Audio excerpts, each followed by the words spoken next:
우리 어린 아이들이 손꼽아 기다리는 날이 있죠. 생일입니다. 뭐 두세 달 전부터 막 손꼽아 기다립니다. 선물 받으려고. 그런데 이제 조금 어른이 되면 생명이 시작된 날이구나, 이제 이런 생각을 합니다. 물론 이제 이런 생각 안 하시는 어른들도 많습니다. 또한 자신을 낳고 키워주신 분들에 대한 고마움을 갖기도 합니다. 결혼 기념일도 참 소중한 날이죠. 그래서 선물을 나누기도 하고 또 식사를 같이 하기도 하고 여행을 하기도 하면서 그날을 기념합니다. 나라의 기념일도 여러 개가 있는데요. 특별히 이제 예를 들어서 8월 15일 광복절은 우리가 일본의 압박에서 벗어나 자유와 해방을 맞이한 날입니다. 교회의 기념일도 있죠. 예를 들어서 설립기념일은 교회가 세워지고 첫 예배를 드린 그 날입니다. 그래서 교회를 세우신 하나님 앞에 감사를 고백하면서 우리가 어디까지 왔는지 다시 한번 확인하는 시간입니다. 자, 그런 면에서 오늘도 좀 새로운 기념일이 될 만한 날이 아닌가 싶습니다. 우리 교회가 약 한 30년 동안 정들었던 예배당에서 이전하고 첫 번째 주일 예배를 드리는 날이기 때문입니다. 오늘 본문 말씀도 기념일에 대한 이야기가 나옵니다. 본문 1절과 2절 말씀해 보시면 여호와께서 어디에서 말씀하셨다고 합니까? 애굽 땅에서. 아직 애굽 땅을 나오지 않았어요. 이 달을 너희에게 달의 시작 곧 해의 첫 달이 되게 해라. 하나님께서 이렇게 말씀하셨습니다. 현재 애굽 땅에는 무시무시한 재앙이 계속되고 있습니다. 이제 마지막 10번째 재앙이 예고된 상태입니다. 10번째 재앙 뭔지 다 아시죠? 출애굽기 11장에 보시면 처음 난 것의 죽음을 예고하셨습니다. 장자의 죽음을 예고하셨어요. 장자는 가문을 계승하는 사람이고, 그리고 또 바로의 장자는 왕위를 계승해야 할 사람이죠. 그런데 애굽의 모든 장자를 죽이겠다, 이제 이런 말씀은 바로 왕이 다스리는 그 나라는 더 이상 이어갈 명분도 없고 존속할 가치가 없다라는 것을 선언한 것입니다. 그 이유를 두 가지로 살펴볼 수가 있는데, 첫 번째는 우상과 온갖 귀신을 숭배하고 섬겼기 때문입니다.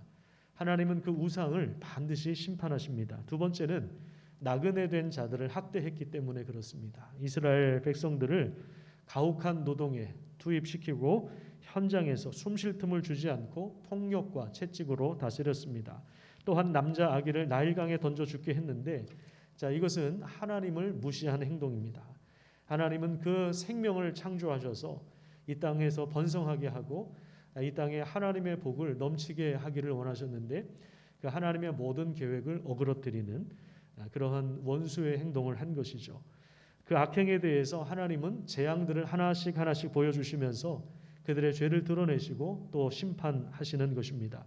자, 이제 마지막 심판을 앞에 두고 있습니다. 이 마지막 심판의 밤은 애굽 사람들에게는 죽음과 통곡의 밤이 되지만 이스라엘 백성들에게는 이제 출애굽을 하여서 참된 자유를 찾는 밤이 될 것입니다. 그래서 하나님은 이 날을 기념하도록 하셨습니다. 그래서 이 절기가 바로 유월절입니다. 유대인들에게는 굉장히 중요한 유월절입니다. 우리가 뭐 생일도 그렇고 결혼 기념일도 그렇고 나라의 기념일도 그렇고 우리가 기념이 될 만한 날에는 뭔가를 좀 하잖아요. 그 중에서 제일 중심을 차지하는 게 뭡니까? 먹는 거죠. 같이 식사를 하지 않습니까? 이번에 이제 이사하는 과정에서 제가 제일 좀 안타깝게 생각했던 부분들이 바로 이런 부분들이에요. 우리 마지막 예배당에서 좀 음악회도 좀 하고 또 같이 좀 삼겹살이라도 좀 마당에서 구워 먹으면서 마지막을 좀 이렇게 좀 기념할 만한, 또 같이 우리 성도들하고 같이 좀 사진도 찍고 그랬으면 좋았을 텐데 코로나 때문에 그런 생각들을 전혀 할 수가 없었던 상황이었습니다. 그래서 좀 아쉬워요. 우리 하나님께서는 이제 출애굽하기 전에 유월절을 기념하도록 그렇게 몇 가지를 말씀하셨습니다. 우선 이 출애굽하는 날을 너희에게는 첫 번째 달로 삼아라. 그러니까 1월이 되게 해라. 원래는 오늘날의 달력으로 치자면 3월 중순쯤 되는 날이었는데요. 이스라엘 백성들에게는 출애굽을 경험한 그 달이 1월이 되었습니다. 그 다음에 이제 3절부터 11절까지 여러분들이 눈으로 쭉 한번 훑어보세요. 거기 보면 유월절 규례에 대하여 하나님은 구체적인 말씀을 해주셨는데, 우선 1월 10일에 가족의 수대로 어린 양을 잡으라고 하십니다. 어린 양은 1년 되고 흠없는 수컷으로 해야 합니다. 이 어린 양을 4일 동안 집안에 두었는데 그 기간에 모든 가족은 어린 양을 보면서 며칠 후에 이 양이 죽게 된다는 사실을 알고 있을 것입니다. 4일이 지난 1월 14일에 어린 양을 잡아서 죽여 피를 담고 그 피를 집 오른쪽 왼쪽의 문설주와 임방에 발라야 합니다. 13절에 보면 그 피가 표적이 된다고 말씀하고 있습니다. 내가 애굽 땅을 칠 때에 그 피가 너희가 사는 집에 있어서 너희를 위하여 뭐가 된다? 너희를 위하여 표적이 된다. 내가 피를 볼 때에 너희를 넘어가리니 재앙이 너희에게 내려서 멸하지 아니하리라. 이렇게 하나님께서 말씀하셨습니다. 그래서 이 피는 하나님의 말씀을 듣고 순종하는 사람들이 살고 있는 집이라고 하는 표시가 되는 것입니다. 이게 표적이에요. 그래서 이 피를 볼 때 하나님은 넘어가십니다. 그러니까 넘어간다는 이 말이 6월이라고 하는 말입니다. 4월, 5월 다음에 나오는 6월을 말하는 것이 아니라 넘어간다는 의미에서 하나님이 이 죽음을 심판의 자리에서 그냥 넘어간다. 자, 이런 의미에서 6월이고 이것을 절기로 삼아서 6월절이라고 부르는 것입니다. 특별히 6월절 식사는 고기를 통째로 구워서 불에 구워서 먹어야 하고 누룩을 넣지 않은 딱딱한 빵, 무교병이라고 하는 딱딱한 빵을 쓴 나물과 함께 먹어야 합니다. 효모를 넣고 그리고 밀가루 반죽을 해서 발효하여서 빵을 만드는 것은 며칠이 필요합니다. 많은 시간이 필요했기 때문에 하나님은 간단하게 그냥 딱딱하지만 무교병을 먹으라고 하십니다. 쓴 나물은 애굽에서 고난 당했던 것을 생각하라는 의미입니다. 그리고 음식은 날 것으로 먹지 말고 불에 다 구워 먹으라고 하시고요. 그다음에 먹을 때에는 허리에 띠를 띠고 그다음에 발에 신을 신고 손에 지팡이를 잡고 급히 먹으라고 하십니다. 긴 여행의 복장을 다 갖추고 신호가 나면 바로 빠져나와야 하기 때문에 허리에 이제 띠를 두른 것이죠. 그래야 빨리 나갈 수가 있습니다. 자, 이런 것은 그 밤의 긴박성과 긴장감을 보여주고 있는 것입니다. 이 모든 것이 하나님의 유월절을 보여주고 있는 내용인데 하나님은 이 날이 중요하기 때문에 기념일로 삼아서 영원히 지켜라 말씀하고 있습니다. 14절 말씀해 보시면 너희는 이 날을 기념하여 여호와의 절기를 삼아 영원한 규례로 대대로 지킬지니라 말씀하고 있습니다.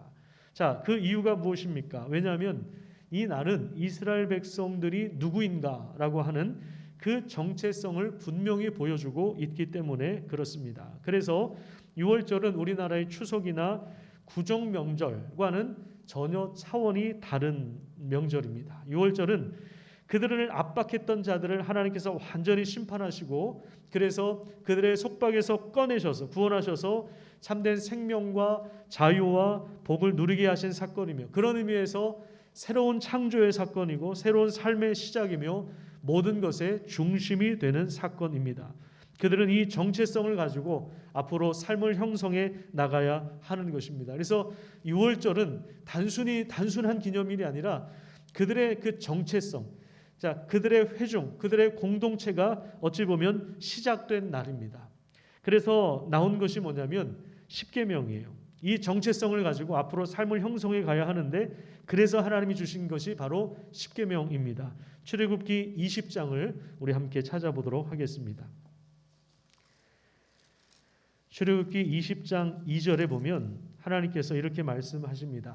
나는 너를 애굽 땅 종되었던 집에서 인도하여 낸 내 하나님 여호와니라.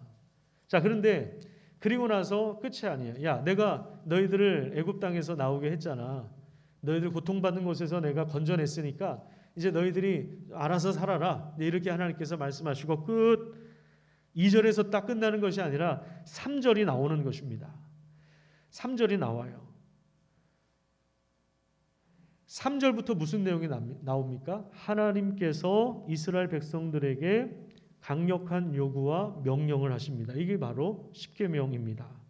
자, 우리가 십계명의 내용은 너무나도 잘 알고 익숙한 내용이지만 잠깐 간략하게 한번 다시 설명을 드리도록 하겠습니다. 첫 번째 계명부터 나오는 것이 무엇입니까?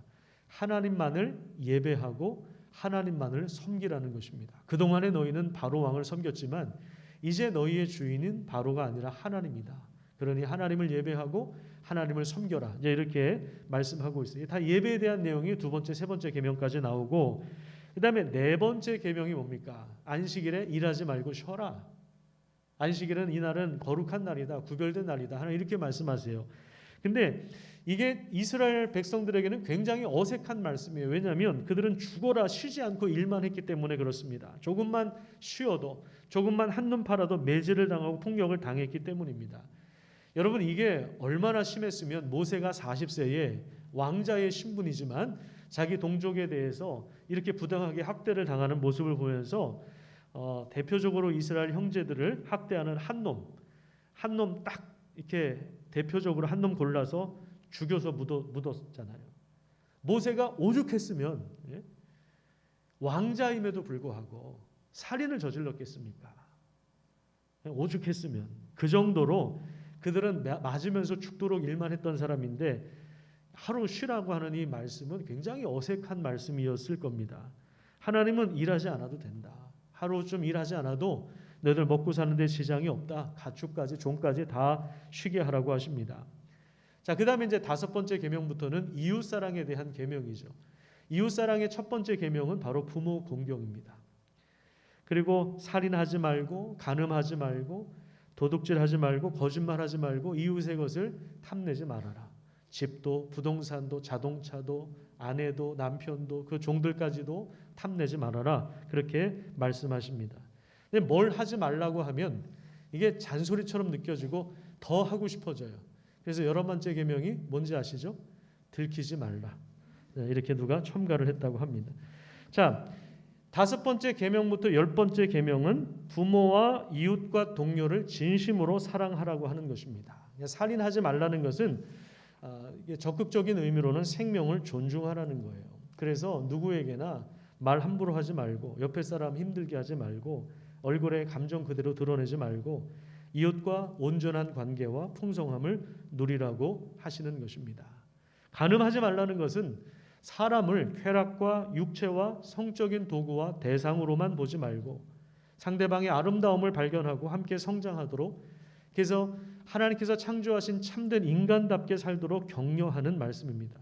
도둑질하지 말라는 것은 다른 사람의 재산권을 존중하라는 거예요. 정당하게 땀 흘린 것에 대한 가치를 인정하는 삶을 살라는 것입니다. 거짓말하지 말라는 것은 진리로 충만해져서 진실한 삶을 살라는 거예요. 없는 얘기 지어내지 말고, 있는 얘기 더 부풀리지 말고, 안 좋은 얘기 더 흘리지 말라, 이런 이야기입니다. 이웃의 것을 탐내지 말라는 것은 하나님이 공급하시는 것에 의존하여 살라는 것입니다. 욕심 부리지 말고 비교하지 말라는 말씀입니다. 여러분, 우리가 이렇게만 산다면 우리 삶이 얼마나 건강하고 아름답고 또 풍성해지겠습니까? 얼마나 멋있고 얼마나 좋은 삶이겠습니까? 결국 하나님을 사랑하는 삶, 이웃을 내 몸같이 사랑하는 이 삶이 하나님이 우리에게 주신 복을 최상으로 누리는 그러한 삶이라고 할 수 있습니다.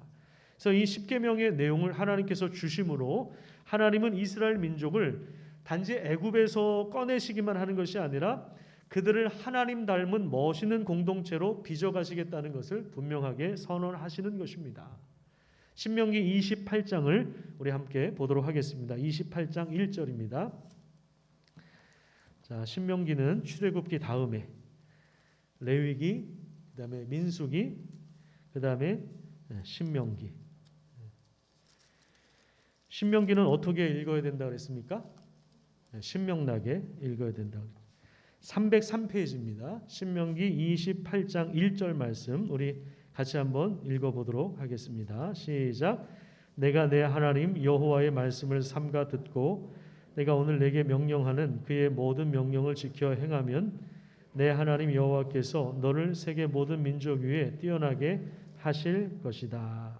그래요. 하나님께서 이스라엘 백성들을 애굽에서 꺼내 오신 결정적인 이유가 여기에 담겨 있습니다. 오늘 내가 너에게 명하는 모든 명령, 이것이 바로 십계명이고 율법이죠. 그 말씀을 행할 수 있는 자로 이스라엘 회중은 부르심을 받은 것입니다.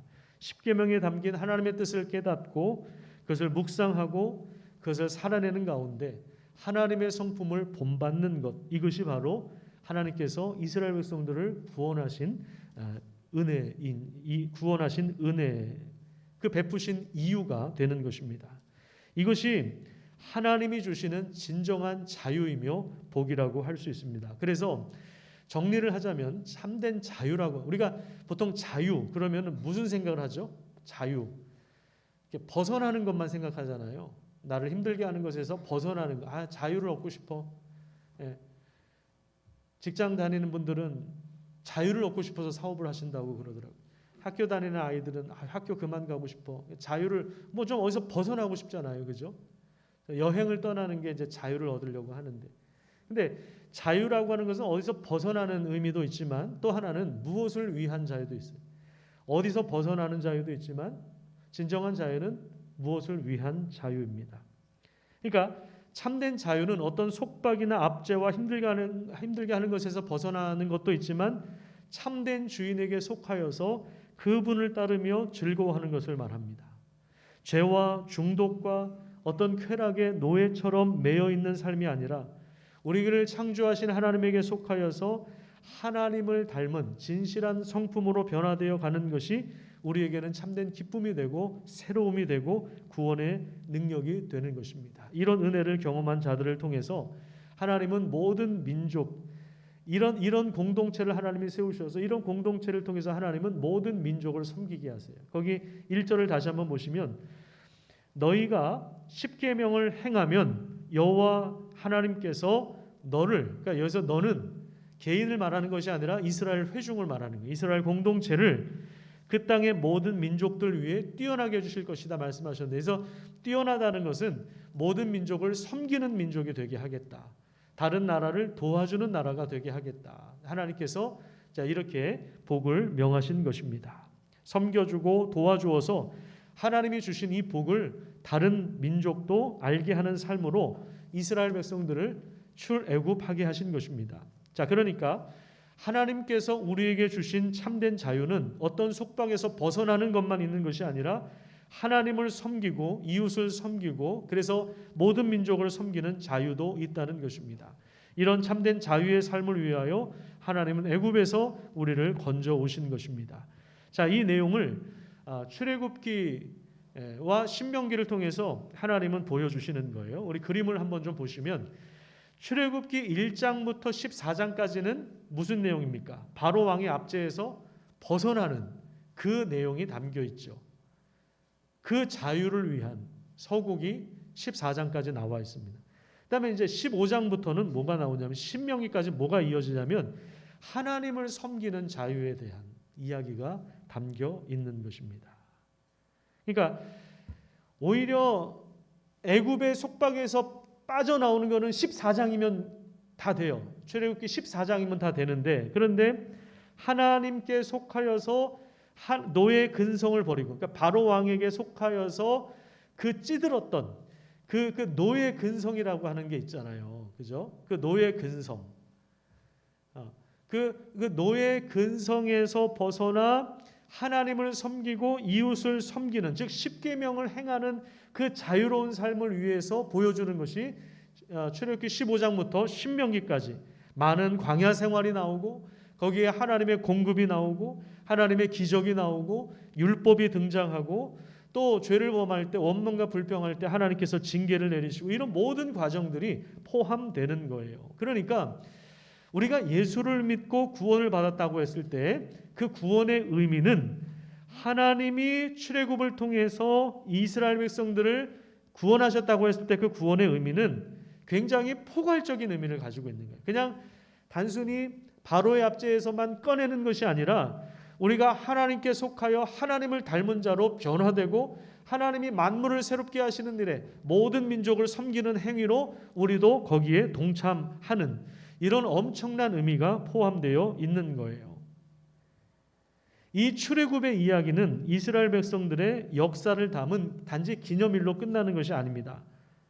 이것은 우리의 이야기가 됩니다. 하나님께서 어린 양 그리스도의 피로 우리의 죄를 덮어주셨고 죽음과 형벌과 심판의 자리에서 우리를 구원하셨습니다. 우리의 죄가 있지만 내가 그 피를 볼 때에 너희를 넘어가리라. 하나님은 십자가에서 흘린 예수 그리스도의 피로 말미암아 우리의 그 형벌을 그리스도가 대신 담당하게 하시고 그리스도께서 하나님을 막아서서 중보하신 모든 그 은혜로 말미암아 우리는 구원의 은혜를 받은 거예요. 마귀의 통치에서, 바로의 압제에서 노예처럼 살고 있었는데, 아니 노예처럼이 아니라 노예가 되어서 살고 있었는데 우리는 이 마귀의 수하에서 이제 빠져나온 것입니다. 빠져나와요. 그런데 빠져나왔지만 여전히 우리 안에 뭐가 있냐면 노예의 근성이 있어요. 이스라엘 백성들이 애굽을 나오긴 했지만 광야 생활에서 끊임없이 불평하고 끊임없이 애굽을 그리워하고, 그게 뭐냐면 노예 근성이에요. 노예 근성이 계속 남아 있어요. 우리에게도 이 노예 근성이 남아. 그게 뭡니까? 죄성이죠. 죄성이. 바로 왕의 이 경제와 자본주의 사회가 만들어내는 끊임없는 노동의 굴레 속에서 우리가 살아가지 않습니까? 돈과 성과 쾌락과 권력의 노예로 살아가지 않습니까? 거기에 붙잡혀 있는 거예요. 거기에 노예처럼 질질 끌려다니는 거예요. 돈에 끌려다니고 성적인 것에 끌려다니고 세상의 쾌락에 끌려다니고, 이게 우리에게 아직도 노예 근성이 남아있다는 거예요. 바로 왕이 지배했을 때에 그 잔재가 아직도 우리에게 남아있는 거예요. 그래서 하나님은 우리 삶 가운데 광야 생활을 허락하십니다. 이 광야 생활을 통해서 우리의 노예 근성을 벗겨내시고 치유하시고 회복하시고 하나님의 사람답게 장차 예수님 다시 오시면 만물을 다스릴 수 있는 그런 하나님의 사람답게 우리를 하나님의 성품으로 빚어가시는 거예요. 그 십계명을 통해서 여전히 우리에게 말씀하시고 그 십계명을 행할 수 있는 그러한 하나님의 사람들로, 매력적이고 풍성한 사람들로 우리를 세워 가시는 거예요. 우리 인간은 사실 태어나면서 이런 비참한 상황 속에서 묶여서 태어나는 거죠. 사실은 죄 가운데 태어나는 거잖아요. 다윗이 그런 고백하지 않습니까? 내가 어머니 모태에서부터 내가 죄인이었다. 바로 왕의 휘하에서는 태어나면서 계속 노동해야 돼요. 태어나도 노예예요. 노예가 또 자식을 낳으면 그 자식도 노예고, 그런 것처럼 우리도 이 비참한 죄 속에 묶여서 태어나서 결국에 죄를 행할 수밖에 없는 비참한 상태에 있는데 하나님이 우리를 불러내신 거예요. 마귀의 수하에서 우리를 건져내신 거예요. 그냥 건져내시고 니네들 알아서 살아라, 그게 아니라 십계명을 주시고 하나님의 자녀답게 만드는 일들을 하시며 하나님을 아버지라고 부르시며 하나님과 관계를 맺고 하나님을 닮아갈 수 있도록 하나님이 행하시는 우주 만물을 새롭게 하는 일, 즉 하나님을 섬기고 이웃을 섬기고 모든 민족을 섬기는 일에 우리를 부르신 것이고, 그래서 우리가 함께 교회로, 함께 공동체로 모인 것입니다.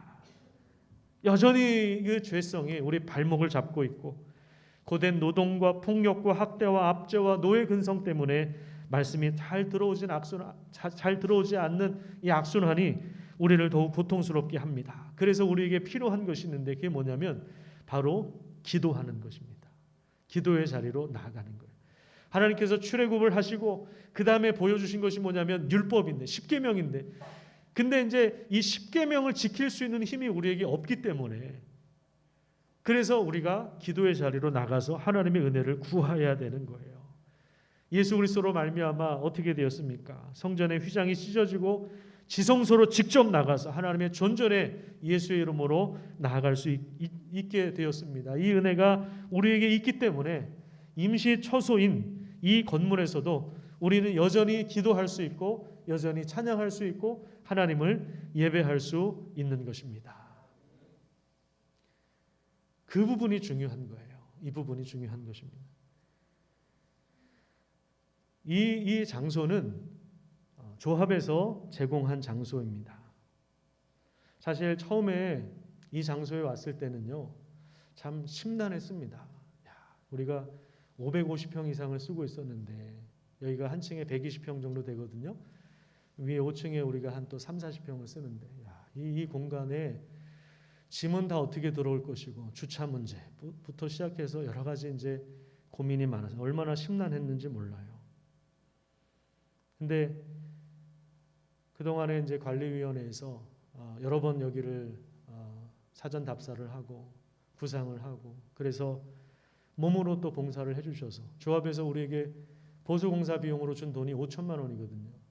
세 교회 다 마찬가지, 주사랑교회, 언약교회, 우리 교회 다 5천만 원씩 줬는데 5천만 원 가지고 얼마나 절약하면서 썼는지 몰라요. 얼마나 절약하면서 썼는지 몰라요. 여러분 아파트 30평짜리 보통 리모델링 할 때 얼마나 드십니까? 최소한 3천은 4천 이렇게 들잖아요. 잘하면 5천까지도 들잖아요. 근데 150평, 160평을 지금 현재까지 3,500만 원 들었습니다. 앞으로 이제 주방 시설 조금 더 봉사를 더 해야 되는데 어쨌든 5천만 원 안에 할 수 있을 것 같아요. 정말 이 출퇴근길에 오며 가 먼지 뒤집어 쓰고 몸으로 봉사하신 분들이 있었기 때문에 그 수고가 있었기 때문에 오늘 우리가 이렇게 편하게 예배 드릴 수 있었던 거예요. 오늘 이제 우리가 응답할 차례입니다. 그래서 주중에 와서 우리 교육자들도 고생을 많이 했고 또 우리 성도님들이 오셔서 청소도 해주셨는데 또 못 오신 분들이 전화하셔가지고 아유 목사님 죄송합니다. 같이 도와주지도 못하고 이런 분들이 많으시더라고요. 근데 여러분 여러분들을 위해서 이걸 만든 겁니다. 그러니까 여러분들이 이 공간을 잘 활용하시면 돼요. 출퇴근길에 오며 가면서 또 시간을 내서 이곳에 와서 말씀도 배우고 기도하시고 하나님을 예배하시고 그러면 되는 거예요. 그것을 위해서 한 거니까요. 그렇죠? 근데 여러분 막상 오시니까 생각했던 것보다 좋다는 말씀들 많이 하시더라고요. 9시에 오셨던 분들이 목사님 이 정도면 생각했던 것보다 너무 좋은데요. 그래서 제가 그럼 우리 건축하지 말자고요. 우리 건축하지 말고 그냥 여기서 계속 하죠. 그러면은 우리가 건축할 생각하고 있으니까 그래요. 이 정도 참 좋습니다. 밖에서 보는 것도 다른가 봐요. 오니까 너무 넓고 좋다는 그런 말씀들을 하시더라고요. 우리가 이제는 이곳에서 좀 기도했으면 좋겠어요. 오면서 가면서. 우리 노숙인들도 그러더라고요. 목사님, 이 평지라서 너무 좋대요. 범기역에서 올라가지 않아도 되니까 평지라 너무 좋대요. 엘리베이터도 있고 우리 어르신들 엘리베이터도 있어서 그런 점은 또 좋은 것 같아요. 물론 불편한 점도 많이 있지만 좋은 점이 또 많아요. 우리 재개발 지역에서는 밤에 오려면 되게 무서웠거든요. 아무도 없으니까. 근데 여기는 뭐 다 사람들도 지나다니고 그러니까 오히려 좋은 것 같아요. 그러니까 여러분들 자주 오셔서 자주 청소 안 하셔도 되니까 자주 오셔서 그래서 5분이라도 기도하시고 정말 하나님을 찬양하시고 여기가 우리 삶의 중심이 되는 여기가 성전은 우리가 성전이지만 우리 성전인 우리가 하나님께 예배하는 그 삶의 중심이 되는 장소로 이 장소를 사용하시기를 부탁드리겠습니다. 그래서 우리가 정말 우리 가족도 그렇고 우리 자녀들도 그렇고 우리 교회도 그렇고 모든 민족을 섬기는 그러한 뛰어난 삶을 살아가도록 그렇게 여러분들이 무릎을 꿇고 함께 기도하시기를 축복합니다. 또 잘 아시는 대로 우리가 주사랑교회랑 이 건물을 같이 쓰지 않습니까? 어제 어떤 집사님이 오셔서 말씀하시더라고요. 목사님 도대체 주사랑교회가 어디 있다 나타난 교회입니까? 광명교회입니다. 광명교회. 우리 동네 이렇게 아래쪽에 있었던 광명교회가 최근에 이제 이름을 바꿨습니다. 그래서 처음에는 사실은 좀 고민이 많았어요. 장로님들하고 같이 할 수 있을까 고민이 많았는데 어쨌든 결과적으로 이렇게 되었습니다. 우리가 형제교회로 인식하고 함께 그 하나님의 은혜를 같이 나눌 수 있는 시간이 되었으면 좋겠습니다. 비교하지 마십시오. 3층은 어떻게 했나? 또 이 궁금해서 내려가 보는 분들이 계세요. 거기가 좋으면 거기서 하셔도 됩니다. 근데 물론 헌금은 여기다 하셔야 됩니다. 근데 여러분 거기는 우리보다 2배 이상 돈을 투자했어요. 저는 솔직히 그랬거든요. 2년 있다 여기 허물 건데 우리 1년 반에서 2년 있다가 나갈 건데 뭐 투자할 게 뭐가 있을까? 사실 우리는 다 최소한의 것으로 했거든요. 지금 이 영상, 음향, 방송 장비도 다 가져온 거예요. 다 재활용을 한 겁니다. 지금 성구도 그렇고요. 웬만하면 다 가져왔어요. 그리고 집사님들이 몸으로 헌신하고 요즘에 인건비가 얼마나 비쌉니까? 다 몸으로 헌신해서 3,500 지금까지 3,500에 다 한 거예요. 근데 거기 지금 2배 이상 들어갔어요. 근데 제가 어제 주사랑교회 목사님하고 얘기를 하다 보니까 주사랑교회는 여기 한 3년 있을 생각을 하더라고요.